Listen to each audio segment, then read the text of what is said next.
palabra de Dios es acerca de un tema que para muchos todavía es desconocido, para otros todavía no se cumple, pero ahorita vamos a hablar de él.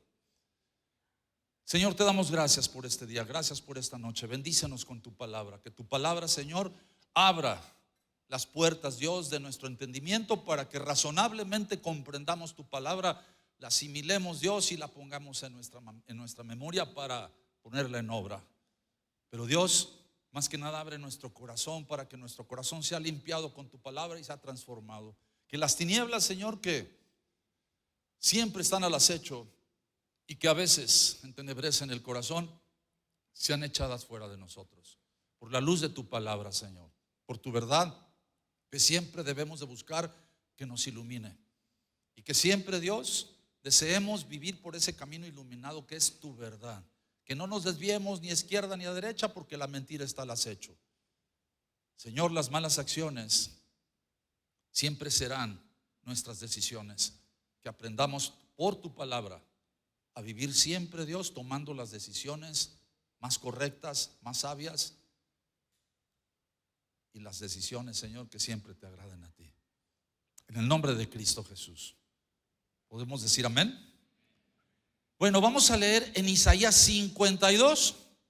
El texto es conocido por Isaías 53, pero realmente el pasaje empieza en Isaías 52, 52:13. No sé cuál sea la razón de que hayan considerado los que pusieron capítulos y versículos para no haber empezado en el versículo 13 del capítulo 53 del capítulo 52, pero no lo hicieron así. Pero es bien claro que este pasaje empieza en este capítulo 52, versículo 53, y dice la palabra: he aquí que mi siervo será prosperado, será engrandecido y exaltado, y será puesto muy en alto. ¿Cómo se asombraron de ti muchos? De tal manera fue desfigurado de los hombres su parecer, y su hermosura más que la de los hijos de los hombres. Así asombrará él a muchas naciones. Los reyes cerrarán ante él la boca, porque verán lo que nunca les fue contado y entenderán lo que jamás habían oído. ¿Quién ha creído a nuestro anuncio? ¿Y sobre quién se ha manifestado el brazo de Jehová? Subirá cual renuevo delante de él, y como raíz de tierra seca. No hay parecer en él, ni hermosura. Le veremos más inatractivo para que le deseemos. Despreciado y desechado entre los hombres, varón de dolores, experimentado en quebranto, y como que escondimos de él el rostro, fue menospreciado y no lo estimamos. Ciertamente llevó él nuestras enfermedades y sufrió nuestros dolores, y nosotros le tuvimos por azotado, por herido de Dios y abatido. Mas él herido fue por nuestras rebeliones, molido por nuestros pecados. El castigo de nuestra paz fue sobre él, y por su llaga fuimos nosotros curados. Todos nosotros nos descarriamos como ovejas, cada cual se apartó por su camino, mas Jehová cargó en él el pecado de todos nosotros. Angustiado él y afligido, no abrió su boca. Como cordero fue llevado al matadero, y como oveja delante de sus trasquiladores, enmudeció y no abrió su boca. Por cárcel y por juicio fue quitado, y su generación, ¿quién la contará? Porque fue cortado de la tierra de los vivientes, y por la rebelión de mi pueblo fue herido. Y se dispuso con los impíos su sepultura, mas con los ricos fue en su muerte. Aunque nunca hizo maldad, ni hubo engaño en su boca.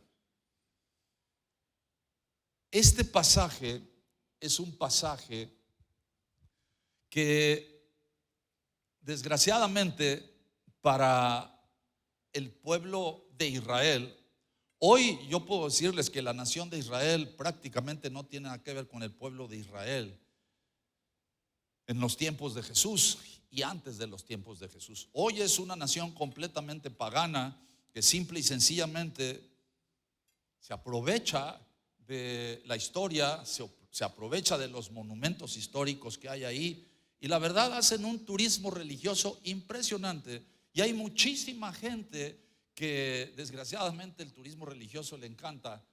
Y la verdad es que no está la verdad en esos vestigios antiguos, en esos pues todavía ruinas arquitectónicas de los tiempos de nuestro Señor Jesús o de los tiempos de los discípulos. La verdad está en la palabra de Dios. La palabra es la misma ayer, hoy y siempre. Las historias de los pueblos cambian, las culturas de los pueblos cambian, la arquitectura de los pueblos también cambian. Todo es completamente diferente. La cuestión es que nosotros tenemos que aprender a diferenciar lo que es el pueblo de Israel hoy en día, porque hoy nosotros somos israelitas, pero déjeme decirle, no israelitas en cuanto a la carne, en ninguna medida.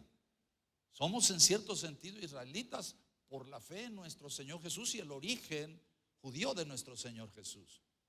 Pero nosotros no tenemos nada que ver con la nación. Nosotros todo lo que tenemos es con la palabra de Dios. La palabra nos hace amar a la figura de Israel. Hoy en día la figura de Israel es la iglesia. Y muchas veces hay personas que tiemblan cuando alguien le suelta por ahí un texto bíblico fuera de contexto, en donde te dicen: el que maldiga a Israel será maldito, el que bendiga a Israel será bendito.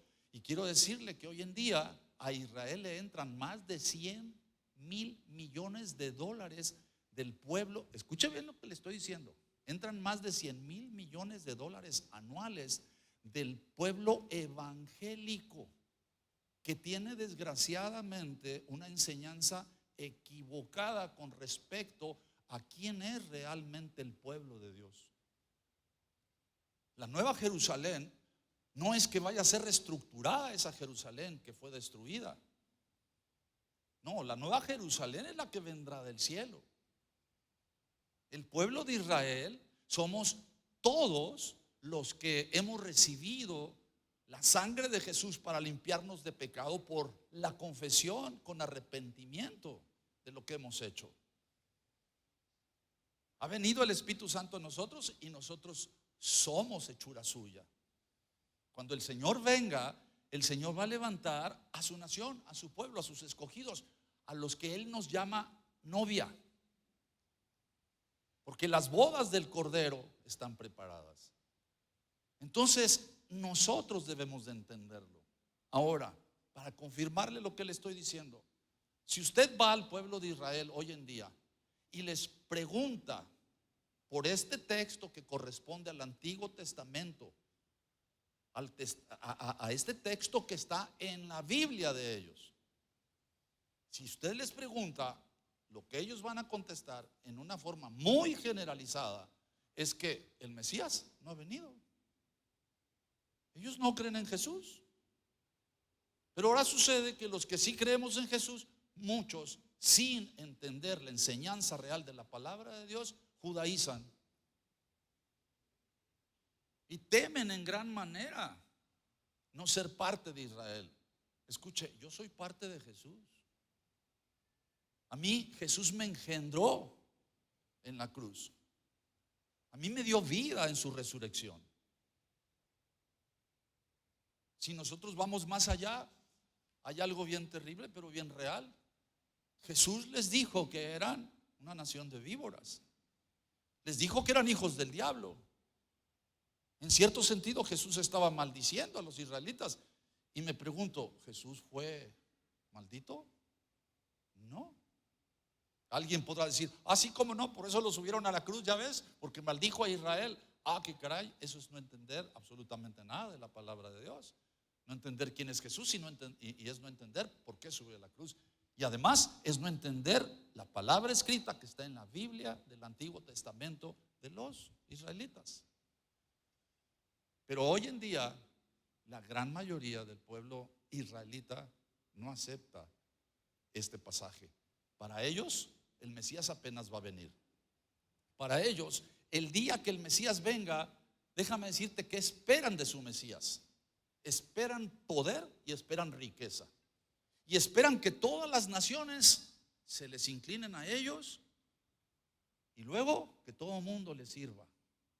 Eso es lo que ellos esperan. La enseñanza de Jesús es completamente otra.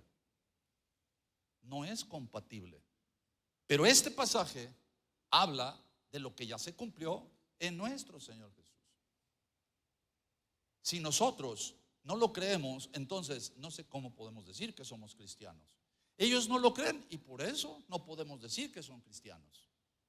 Ellos tienen la libertad de tener la religión que ellos quieran. Dentro de la nación de Israel hay muchas denominaciones judías. Cada quien toma la que le gusta, la que le conviene, la que prefiere, quizás por cultura, quizás por su familia, pero esa es decisión de ellos. A nosotros lo que nos conviene es la palabra de Dios, pura, limpia y sin mancha, porque fue concebida de esa manera. Y de esa manera nosotros tenemos que recibirla y compartirla. Si usted se fija, el versículo 13 dice: he aquí que mi siervo será prosperado, será engrandecido y exaltado, y será puesto muy en alto. No está diciendo que va a poner en alto, no está diciendo que va a engrandecer a los que lo reciban, a los que él lidere. No está diciendo que va a exaltar él. Y este pasaje en el versículo 13 del capítulo 52 empieza exaltando justamente al siervo, que luego, por lo que leemos o por lo que leímos hace rato, es el siervo sufriente. Mucha gente conoce este pasaje como el pasaje del siervo sufriente. Nosotros lo entendemos muy claramente como el pasaje del Mesías. Y en el versículo 12 del capítulo 53 termina también igual. Termina exaltando al siervo sufriente. Cuando empieza a describir Isaías al siervo sufriente, él estaba profetizando la palabra que Dios le estaba diciendo que hablara, le estaba diciendo que escribiera. Y empieza a declarar: cómo se asombraron de ti muchos, de tal manera fue desfigurado de los hombres su parecer, y su hermosura más que la de los hijos de los hombres. Desfigurada, o fue desfigurado de los hombres su parecer. Quiere decir que antes de que fuera desfigurado, no era desfigurado, ¿verdad? Lo digo por algo que ahorita vamos a leer. Dice: así se asombrará él a muchas naciones. Los reyes cerrarán ante él la boca, porque verán lo que nunca les fue contado y entenderán lo que jamás habían oído. Esto ya se cumplió. Esto no está por cumplirse. El Mesías vino hace 2000 y tantos años. El Mesías no está por venir. El Mesías ya vino. Y dice en el versículo 1 del capítulo 53: ¿quién ha creído a nuestro anuncio? ¿Y sobre quién se ha manifestado el brazo de Jehová? Este versículo se expone como un llamado a la reflexión sobre la incredulidad humana. Está escrito de esa manera para que nosotros nos demos cuenta que aunque Jesús vino, lo han querido borrar. Hoy en día ya no quieren utilizar antes de Jesús y después de Jesús. No, ahora ya quieren utilizar otro método y lo están metiendo ahí poco a poquito. Se lo digo para que usted, el día que vea algo escrito de otra manera, usted le quite y usted le ponga después de Jesús o antes de Jesús, como debe de ser.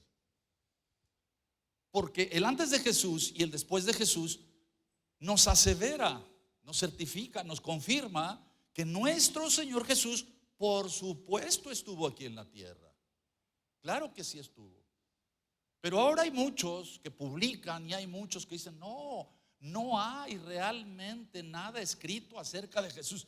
Imagínense, tenemos el Nuevo Testamento hablando todo acerca de Jesús. y publicaciones escritas, certificadas como genuinas, por copias del Antiguo Testamento, por gente que estuvo en el tiempo de Jesús viéndolo, conociéndolo, y posteriormente son miles. Y a pesar de eso, siempre hay gente que llega y te dice: no hay realmente nada histórico que compruebe la existencia de Jesús. Y cualquier gente ignorante para pronto dice: oh, sí, cierto. O sea, no hay nomás la gente fanática religiosa que dice que Jesús existió. No. Históricamente, por supuesto que Jesús es completamente una realidad. Y este texto está escrito aquí desde hace prácticamente, ya casi va para 3000 años. ¿Quién ha creído a nuestro anuncio? Porque hay demasiada incredulidad. Vino Jesús. ¿Quién ha creído en su venida? Subió a la cruz por nosotros, resucitó para darnos vida. ¿Y quién tiene la vida de Jesús? ¿Por qué? Porque son más los que no creen que los pocos que creemos. Y entre los que creemos, desgraciadamente, luego hay muchos que están dudando. ¿Por qué razón? Porque tienen un problema económico, porque tienen un problema matrimonial, porque tienen un problema de trabajo, porque tienen esto y tienen lo otro. Y nosotros, los verdaderos cristianos, tenemos que entender que los problemas no deben de tener nada que ver con nuestra fe. Nuestra fe tiene que estar firme para que nuestros problemas puedan ser resueltas gracias a la intervención de nuestro Dios a nuestro favor. Pero no entendemos. Dentro del cristianismo hay muchas personas con una duda impresionante. Y qué bueno que se siguen congregando. Ojalá algún día les caiga el 20.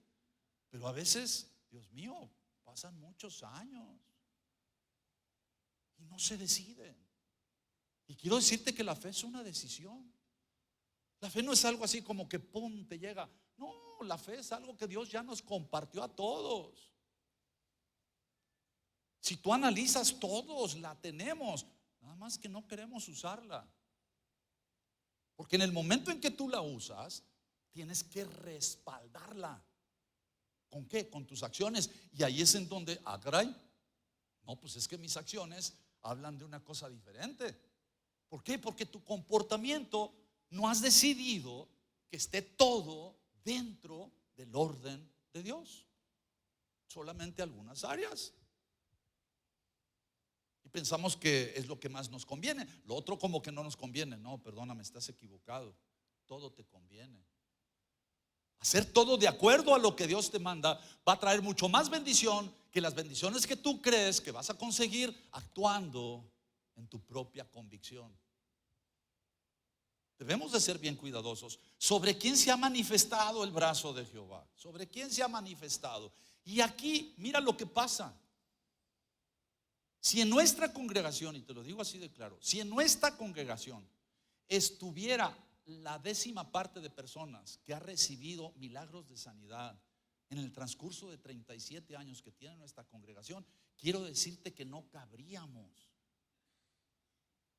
Pero ¿qué es lo que pasa? Pues es que el brazo de Jehová se ha manifestado sobre las personas, pero las personas no se abrazan de Jehová. Le dan la espalda, lo dejan. Hay personas que solamente vienen a la congregación cuando ya no pueden allá afuera y vienen, ay, sienten bien a gusto, ay, está bien bonito, ay, es que ahí hablan bien padre, a veces dicen eso, ¿verdad? Pero luego se apaciguan tantito las aguas y ya se les olvidó. A veces estamos aquí y nos sentimos bien seguros, pero nomás se nos mueven tantito las aguas allá afuera, ay, también ya dejamos de venir. No ponemos en práctica realmente la fe. No nos decidimos a ser obedientes. Y nos conviene. Si tú quieres, no lo hagas por fe, pero hazlo por conveniencia. ¿Por qué razón? Porque aún haciendo por conveniencia lo que Dios te manda, vas a ser grandemente bendecido. Dice el versículo 2: subirá cual renuevo delante de él y como raíz de tierra seca. Por favor, no pierdas de vista que está hablando lo que está escrito y lo que yo estoy leyendo acerca de Jesús. Acerca de Jesús dice: subirá cual renuevo delante de él y como raíz de tierra seca. No hay parecer en él, ni hermosura. Le veremos, mas sin atractivo para que le deseemos. Cuando está hablando aquí, subirá cual renuevo delante de él. ¿Delante de quién? Delante del Padre, por supuesto. Jesús vino a hacer la voluntad de su Padre. Jesús no vino a hacer su voluntad. Jesús no vino a hablarnos su mensaje. Jesús vino a darnos el mensaje que había escuchado del Padre y vino a compartirnoslo. Es lo que Él nos enseñó. ¿Y sabe qué es lo que nos dice? Que no hay dos mensajes entre el Padre, el Hijo y el Espíritu Santo. Porque las tres personas son distintas, pero son uno solo. Y esto no le cabe a muchos. Muchos hasta dicen que esto es un monstruo de tres cabezas. No entienden realmente, no saben nada. Lo que realmente está hablando la palabra de Dios es que hay unidad. Nosotros no entendemos lo que es unidad. Imagínense, nos casamos con alguien, pasamos toda una vida juntos y no acabamos de conocernos. No acabamos de tener unidad. ¿Qué sabemos de unidad? Para poder entender unidad, primero necesitamos someternos a la unidad de Dios. Y en esa unidad, cuando nosotros aprendemos obedientemente a hacer lo que Él nos manda, entonces podremos empezar a tener una relación de unidad entre nosotros. Ahora, sí hay personas que tienen mucha unidad, sí, aunque se estén peleando todo el día, viven bien contentos peleándose. ¿Te sirvo café? No, porque me lo sirves frío. Qué genio. Y de todos modos se lo sirve frío y va y lo calienta. Y así viven en unidad. Qué padre. Pero en realidad la unidad entre el Padre, el Hijo y el Espíritu Santo es algo completamente lejano de nosotros. No podemos realmente entenderlo a plenitud. Sí lo comprendemos porque somos racionales, pero realmente nos falta mucho discernimiento.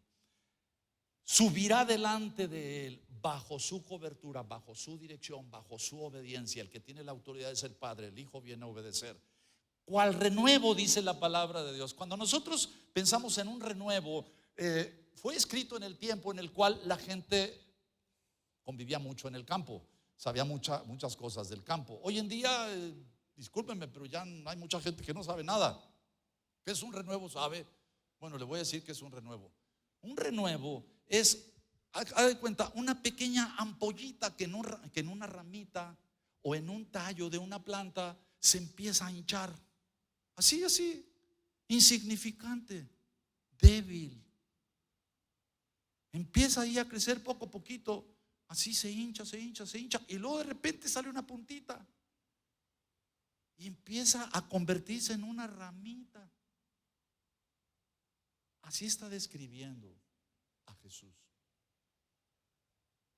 Mire qué humildad, mire qué sencillez la de Dios al presentarnos a su unigénito, no a uno de sus hijos.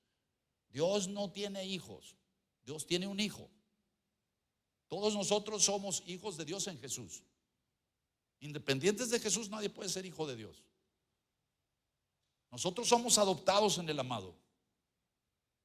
Porque luego hay cristianos, le digo porque yo he escuchado a cristianos, cristianos, y uno con una iglesia de más de 100,000 gentes en Colombia, diciendo que Jesús y Satanás son lo mismo, hijos de Dios, nada más que Satanás se decidió por lo malo y Jesús por lo bueno. No, hombre, ¿sabe qué? Yo todavía era oveja. Voy con mi pastor y le digo: lo sientas tú, lo siento yo. Se lo estoy diciendo de a de veras, No vaya a pensar que nomás le estoy echando rollo. Voy con mi pastor y le digo: lo sientas tú, lo siento yo. Y me dice: ¿por qué? Porque tú me enseñaste que si alguien decía una blasfemia en el púlpito, había que bajarlo. ¿Lo bajas tú o lo bajo yo? Y luego me dice: ¿qué dijo? ¿No te fijaste qué dijo? Dijo que Satanás y Jesús eran hijos de Dios, porque Dios los creó. Uno tendió a lo malo y el otro a lo bueno. Y luego volteé y me dice: no lo puedo bajar porque pues es que es un evento. Pues por eso bájalo. Está contaminando a todos. Bueno, no pasó eso. No crea que mi pastor y yo estábamos en una mala relación. No, era una excelente relación. Y la cuestión es que nosotros debemos de darnos cuenta que la palabra de Dios tiene que ser clara, definida. No podemos nosotros creer lo que nosotros queremos. A la palabra hay que entenderla bien. Y aquí la humildad del Padre es darnos a su Hijo de una manera tan humilde que alguien sí lo puede menospreciar y puede llegar a creer que puede ser comparable Jesús con alguien más. No, Jesús es incomparable. Y más incomparable por la humildad, por la sencillez con la que viene a nosotros. Y luego mire lo que dice, porque cual renuevo está atado a la siguiente frase que dice, como raíz de tierra seca. Viene Jesús injertado en toda la historia de Israel. Porque toda la historia de Israel y toda la historia de la creación, desde el principio, todas son figura de Jesús y todas hablan de Jesús. Y toda la enseñanza antes de Jesús, toda confluye en Jesús. Y aquí está diciendo que este renuevo está creciendo en una planta con raíz de tierra seca. ¿A qué se está refiriendo con raíz de tierra seca? Se está refiriendo a algo bien obvio, bien obvio. Le voy a recordar. ¿Sabe usted de qué tribu descendía Jesús? De la tribu de Judá. Y de la tribu de Judá era el rey David. El rey David se llama, el padre del rey David se llamaba Isaí. Jesús es del tronco de Isaí. No sé si lo ha leído ahí alguna vez, pero es bien bonito ponerse a leer la Biblia. Yo se lo recomiendo mucho, hágalo. Hay gente que solamente escucha las predicaciones pero nunca lee la Biblia. No, hay que llenarnos de la Biblia. La cuestión es que David fue el rey más amado y probablemente el más usado por Dios. Pero en el tiempo de Jesús, del reinado de David ya no se sabe nada.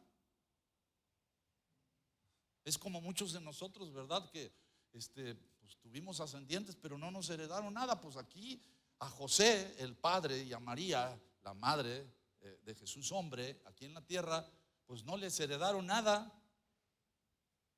Sí, pues fue rey, su ascendiente, pero pues ya en el tiempo de Jesús ya había pasado mucho tiempo, ya nadie se acordaba quién era el rey David, ya no se acordaban de sus proezas, solamente lo que leían por ahí en la palabra, en los escritos. Y a eso se está refiriendo. Y más a la tierra seca en donde vivía Jesús. Fíjese, Jesús vivía al este del mar de Galilea. Jerusalén estaba al oeste, está al oeste del mar de Galilea. Al este el desierto es muy seco. Así que Nazaret, en la región de Galilea, por eso le decían Galileo a Jesús, es una región seca. Nazaret es un pueblo con pendiente así fea, o sea que no das un peso por esa población. Con la historia de Jesús cambiaron las cosas, pero no valía nada. De hecho, un día Natanael, cuando Felipe le dice, me encontré al Mesías, y Natanael le dice, ¿y de dónde es ese Mesías? De Nazaret de Galilea. Y entonces Natanael dice, ¿de Nazaret puede salir algo bueno? O sea, me estás hablando de un pueblillo seco. Y a eso se refiere aquí la palabra profética, raíz de tierra seca. ¿Has visto una planta tú en tierra seca? ¿Crece? Imagínate el renuevo, cómo va a crecer. Así justamente el Padre nos entrega a Jesús. No trae una genealogía que lo respalde. No nace en la cuna de descendiente de rey que gobierna con privilegios. No, nace en un lugar del que nadie espera nada. Y entonces, de todos los que nacen ahí, nadie puede esperar nada de ellos. ¿Quién va a esperar algo de alguien que nació en el tiempo de Jesús en Nazaret? Nadie. Ahí nació Jesús, hijo de un obrero, carpintero, ¿Y qué hizo el hijo? Tomar la enseñanza de su padre terrenal y trabajar también la carpintería. Ahí vivió él hasta los 30 años. Se hizo famoso a los 12, no sé si tú te acuerdas. A los 12 años, el niño ya no iba tras el papá y la mamá cuando iban de regreso a su casa, y entonces se perdió y se regresan por él asustadísimo. Y no sé si ustedes se acuerdan, pero lo encuentran justo sentado instruyendo a los sacerdotes. Y ellos están asombrados porque como un niño de 12 años les puede estar hablando de la palabra de Dios. Y bueno, es muy significativo porque los adultos espirituales empiezan a crecer a los 12 años. Por eso antes de los 12 años, si usted se da cuenta, aquí en la iglesia no bautizamos a nadie menos de 12 años. ¿Por qué? Porque son niños, están bajo tu tutela. Tú tienes que cuidarlos. Pero de los 12 años, el niño, cuando decida, ya puede bautizarse cuando quiera, porque es su decisión, es su convicción. Jesús no pecó en nada y estaba en la edad en la cual él podía decidir ya no seguir a sus padres. No era pecado ya no obedecerlos. Antes sí. La vida de Jesús es perfecta y nosotros tenemos que aprender y tomar el ejemplo de Jesús para no equivocarnos y no tomar decisiones como muchos en sus religiones que no interpretan la vida de Jesús, no interpretan los evangelios, pero hacen sus interpretaciones privadas y hacen sus doctrinas particulares. Y no debe de ser así. Dice la palabra: no hay parecer en él, ni hermosura. Pero le vuelvo a repetir lo que dice el versículo 14 del capítulo 52. Fue desfigurado. Bueno, fue desfigurado, pero antes no estaba desfigurado. No hay parecer en él ni hermosura. Le veremos más inatractivo para que le deseemos. Aquí, ¿cómo debemos de interpretar esto? Bueno, lo que tenemos que interpretar es que una cosa es ver a Jesús cuando lo llevan a la cruz, y otra cosa es verlo cuando él compartía el evangelio. Cuando él compartía el evangelio, no antes, porque hasta que compartió el evangelio se hace famoso. Y entonces empieza a hablar el mundo acerca de Jesús. Y hasta Roma, escuche, llega por ahí la información de que hay un tipo allá en el Medio Oriente que está bien picudo el vato. Y Tiberio César, que es el emperador de Roma, manda a un tipo a investigar. Quiero que vayas, lo veas, me lo describas y quiero que me mandes información de él. Ahí le va la información de este hombre. Este hombre se llamó Publio. Era muy común, está re feo, ¿verdad? Pero imagínense, Publio Lentulo. Bueno, ni modo, así se llamaba el pobre vato este. Este era un funcionario de Judea. Este escribe al emperador Tiberio César. Y el texto describe a Jesús como un hombre. Escuche bien, esto está escrito, este papelito está guardado, no sé exactamente dónde, pero ahí está en uno de los museos más importantes del mundo. Describe a Jesús como un hombre de estatura noble. Era la forma de expresar antes. Noble, ¿qué significa? Yo creo que no era ni muy alto ni bajito, o sea, de una estatura normal. Rostro hermoso, cabello color avellana madura. Mira qué expresión de un hombre a otro hombre. Cabello color avellana madura y ojos claros y brillantes. Yo me di a la tarea de buscar el color avellana madura. Mira qué bonito es. Es un cafecito así oscuro, brillante, bien bonito. De hecho, no conozco a nadie así. Pero fíjate, describe la carta luego, la carta de Léntulo, describe lo siguiente: estatura y cuerpo, alta, noble y recta. Esta era la figura de Jesús: alta, noble y recta. O sea, no era una actitud, Jesús no tenía una actitud agresiva o una, no sé, vulgar. No, era noble y recta. Fíjate lo que dice: manos y brazos agradables a la vista, rostro sin tacha ni arrugas, adornado por un sonrosado saludable, o sea, las mejillas, El cabello, color avellana, no madura, así como ya antes lo había descrito, liso hasta las orejas y más oscuro y brillante sobre los hombros. Barba, abundante del mismo color que el cabello y dividida en dos en la barbilla. Así se la peinaba el Señor, se peinaba su barba. Ojos claros, variables. No sé qué significaba eso en aquel tiempo, pero él declaró o describió que eran sus ojos claros, variables y brillantes como rayos. Nariz y boca perfectamente formadas y sin ningún defecto. Así describió a Jesús, el tipo que el emperador mandó para que lo describiera y él lo conociera.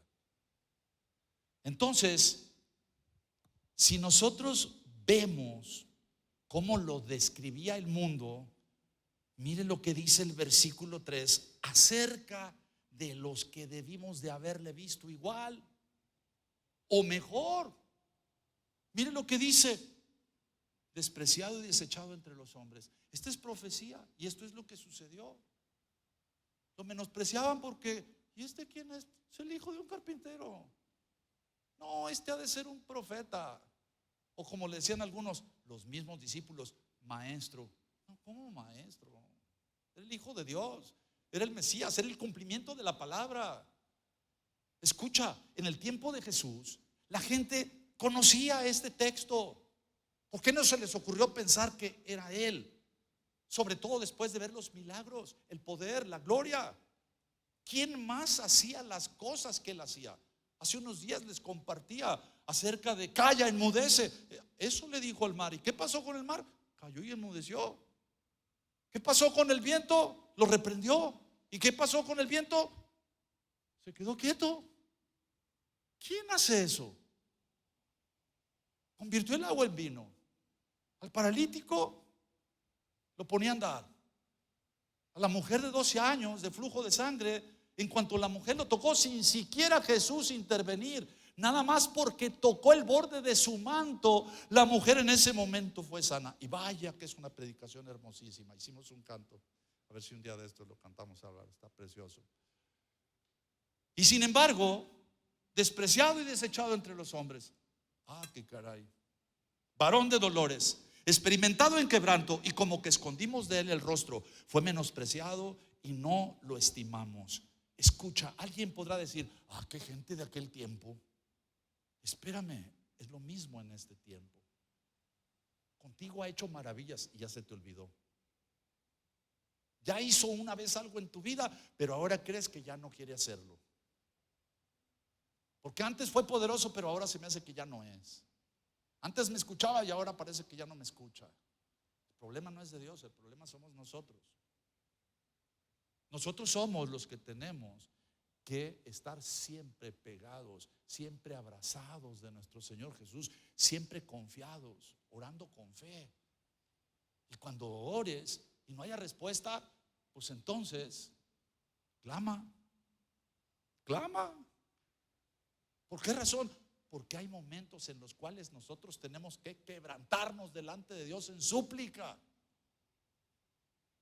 Y déjame decirte algo, probablemente Dios no responda a tu petición, pero hay algo que sí va a hacer. Se va a dar a conocer a ti y te vas a dar cuenta que los problemas que tienes no son suficientes para olvidarte o desobedecer a tu Dios. Y te van a decir: pero ni siquiera pues te concede lo que le pides. Ya entendí. Pues en la vida a veces de eso se trata. Porque mi vida plena no es aquí en este mundo. Mi vida plena será en el cielo. Y si yo quiero que todas las cosas se lleven a cabo como yo al orar lo pido y no suceden, entonces lo mando a volar. Pero lo que estoy mandando a volar es mi vida plena, no mi vida circunstancial, temporal, aquí en esta existencia. A Dios tenemos que entenderlo tal como es.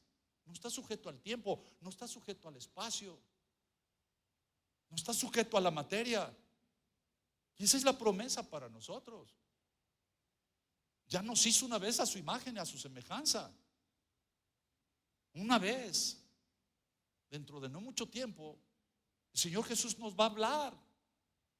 Y sin importar el tiempo, el espacio y la materia, vamos a ser levantados a su presencia. Porque usted cree que se van a respetar las leyes de la física. No. Las leyes de la física son un invento del Señor para gobernar lo que existe. Pero Él no es gobernado por lo que existe. Cuando Él manda algo, todo se trastorna, todo se transforma, todo se somete a la voluntad de Dios. Y nosotros debemos de entender eso. Este hombre, al cual ahorita mucha gente, aunque vaya a las congregaciones, lo tienen poco, mire lo que él hizo para que vaya creciendo su fe, para que vaya afirmándose.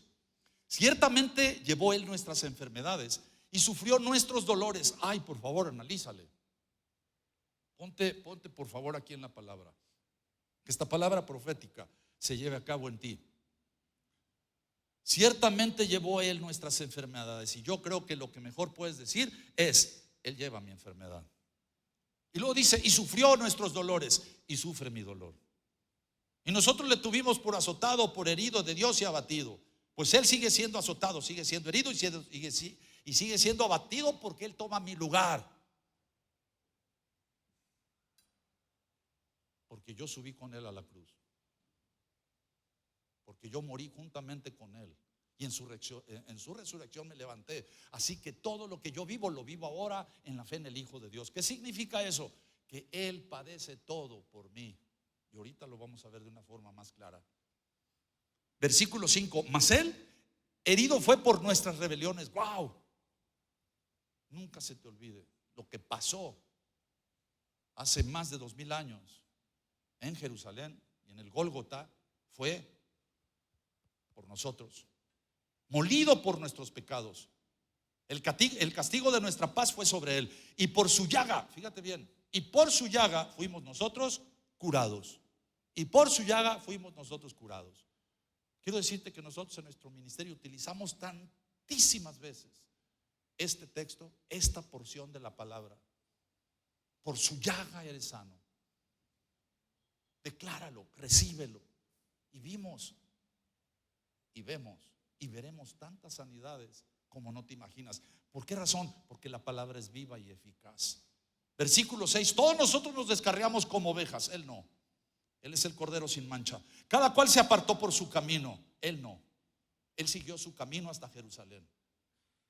Él llegó hasta el Gólgota. Él subió a la cruz. Y fíjate lo que dice: cada cual se apartó por su camino, mas Jehová cargó en él el pecado de todos nosotros. Por eso no se desvió. Porque si él se desviaba, los pecados regresaban a ti. Si él se desviaba, los pecados te condenaban a ti. Si él se desviaba, no te podía llevar al cielo. Él no se desvió ni un centímetro. Tenía su vista fija en la cruz. Lo que pasara, nadie podía desviarlo. Satanás lo tentó lo que no te imaginas. Ninguna tentación fue suficiente. Jesús venció.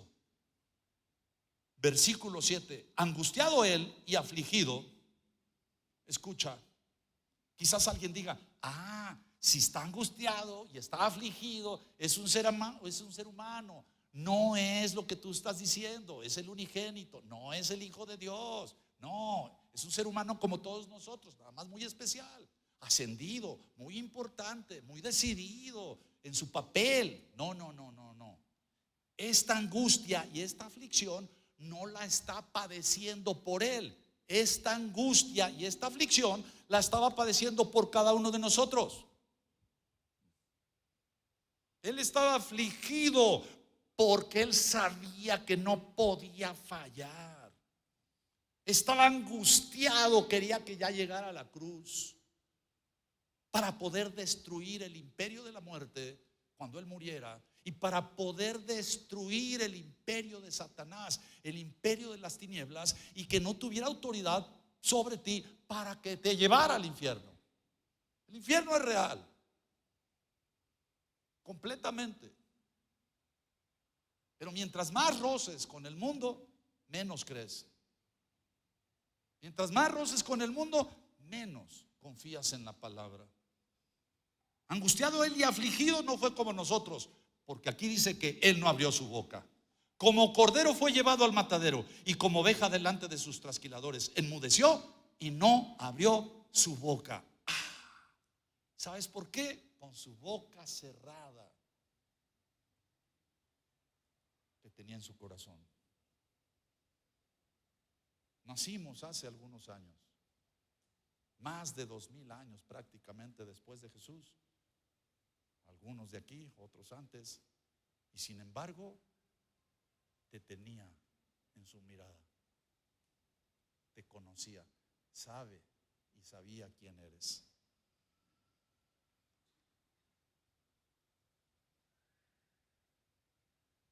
Como cordero fue llevado al matadero, y como oveja delante de sus trasquiladores enmudeció y no abrió su boca. Versículo 8.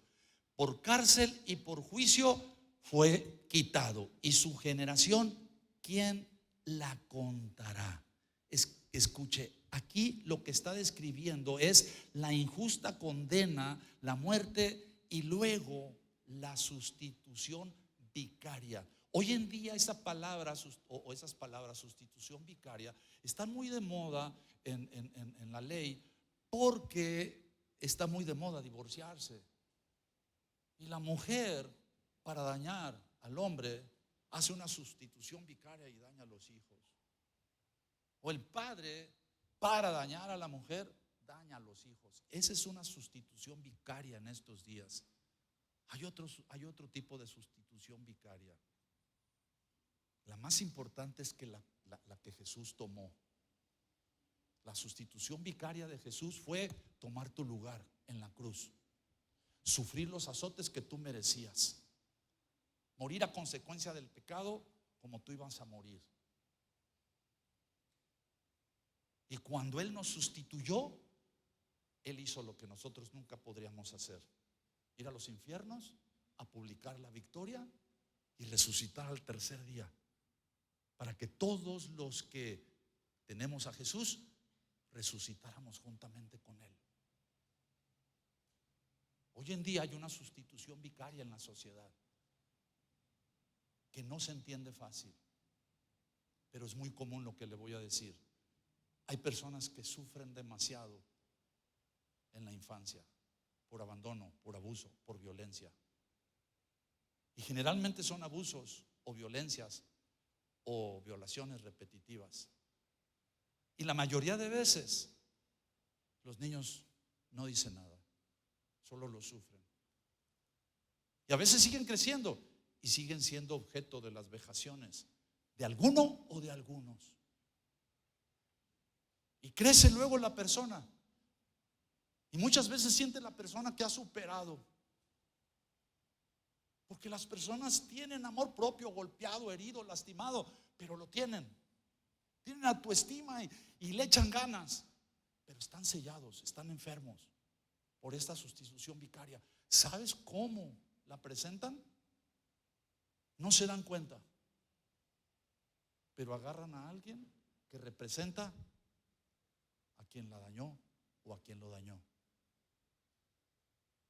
Y entonces empieza a ser objeto de su amor, pero también de su odio, de su halago, pero también de su desprecio. Es terrible, pero llegan desgraciadamente a aborrecer a la persona, pero solamente ellas lo saben y no pueden controlarlo, porque el enemigo la selló desde pequeñas o desde pequeños. Y si tú te das cuenta, muchas veces desde pequeños estamos pensando cosas, no podemos liberarnos de grandes. Y nosotros tenemos que darnos cuenta, esta sustitución vicaria que Jesús hizo por nosotros, nosotros lo estamos haciendo por otros. Jesús lo hizo para bien y nosotros lo hacemos para mal. Y es algo que hoy en día nosotros tenemos que enfrentar. Alguien abusado sexualmente de niño, de grande se comporta como homosexual. La homosexualidad no es algo con lo que se nace, es falso. Alguien lo tocó, alguien lo desvió, alguien la tocó, alguien la desvió, alguien le enseñó. Lo normal es ser hombre y mujer. Eso es lo normal. Se enojan quien sufre esto, pero en realidad esta es la verdad. ¿Y qué es lo que nosotros tenemos que hacer? Es que tenemos que desechar a quien nos tocó para que nosotros hagamos el mal. Es que tenemos que desechar a quien abusó de nosotros. No tenemos que seguirle dando autoridad. ¿Qué tenemos que hacer? Morir juntamente con Cristo. Por eso es tan importante la enseñanza de Jesús en Juan capítulo 3, la enseñanza a Nicodemo. Tienes que nacer de nuevo. ¿Por qué? Porque tenemos que morir a lo que fuimos. Porque nosotros conscientemente no queremos ser una mala persona. Nosotros queremos amar a la persona que nos ama, que nos cuida, que nos provee, que nos protege, pero no podemos. Por desgracia, muchas veces exhibimos a esa persona. Por desgracia, muchas veces hasta queremos humillarla. Y muchas veces hay gente humillada. Fíjate bien, si alguien ha sido objeto o es objeto de una persona que está sufriendo sustitución vicaria negativa, déjame decirte que te lo enseñaba el otro día, pero lo que tienes que hacer es justamente expresar la enseñanza de Jesús. Perdónalos porque no saben lo que hacen. Y te voy a decir algo: orar por la persona, y por supuesto necesitan terapia. Sí se necesita. Es importante que nosotros detectemos esto, porque sabes una cosa, yo me puedo dar cuenta que hoy en día cada vez es mucho más frecuente, pero no está prácticamente dada a conocer. Pero nosotros, conociendo las estrategias del enemigo, tenemos que identificar cómo nos quiere dañar y cómo nos quiere aniquilar, y abrazarnos de Jesús. Porque Jesús, escucha, angustiado él, afligido, no abrió su boca. Como cordero fue llevado al matadero, y como oveja delante de sus trasquiladores, enmudeció y no abrió su boca. Nosotros como imitadores de Jesús tenemos que hacer lo mismo. Por cárcel y por juicio fue quitado, y su generación, ¿quién la contará? Porque fue cortado de la tierra de los vivientes, y por la rebelión de mi pueblo fue herido. Por último, y se dispuso con los impíos su sepultura. Con los impíos, porque José de Arimatea le prestó su tumba. Y dice, mas con los ricos, es que José de Arimatea era rico. Mas con los ricos fue en su sepultura. Y por favor, ten en cuenta y nunca te olvides de esto: aunque nunca hizo maldad, ni hubo engaño en su boca. Nosotros sí. Nosotros sí. Esta palabra se cumplió como 800 años después de que Isaías la escribió. Esta palabra se cumplió hace 2000 años, para que 2000 años después nosotros pudiéramos recibir su bendición.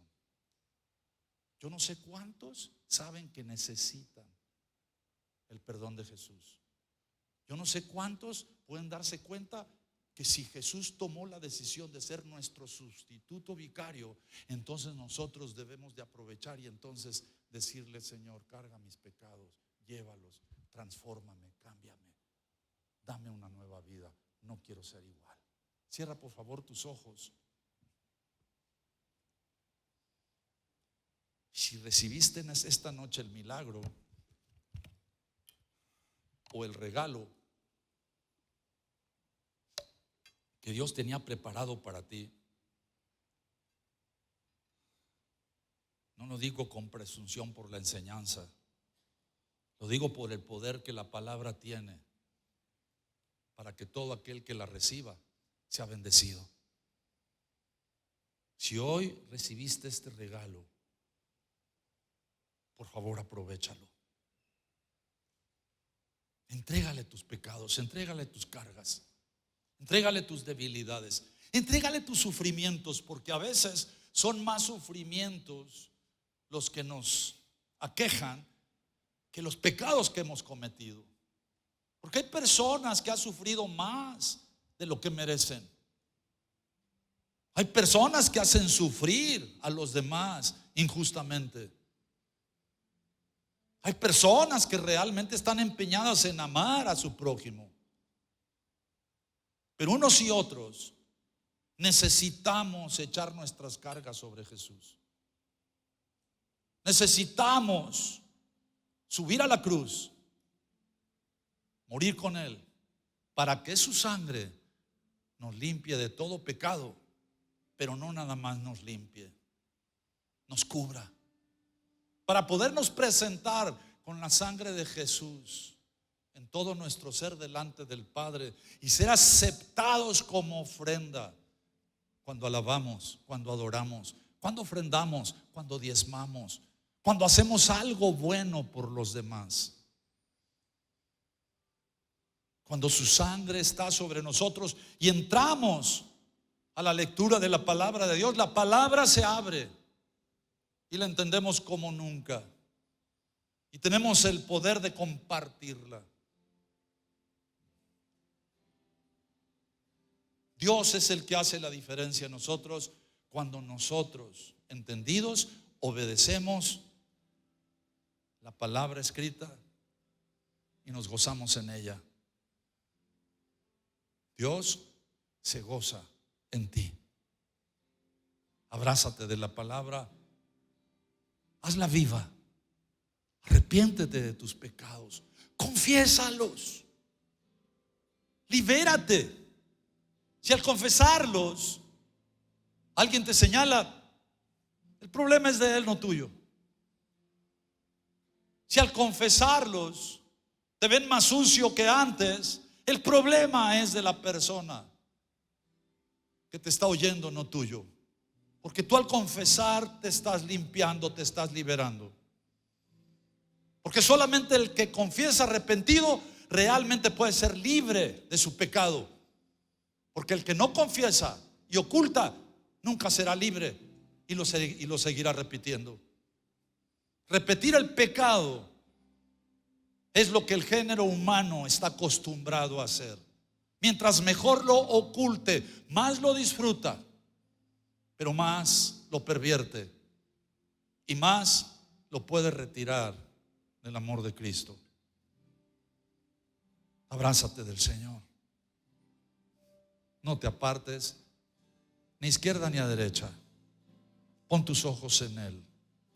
Abrázalo y vive una vida para servirlo.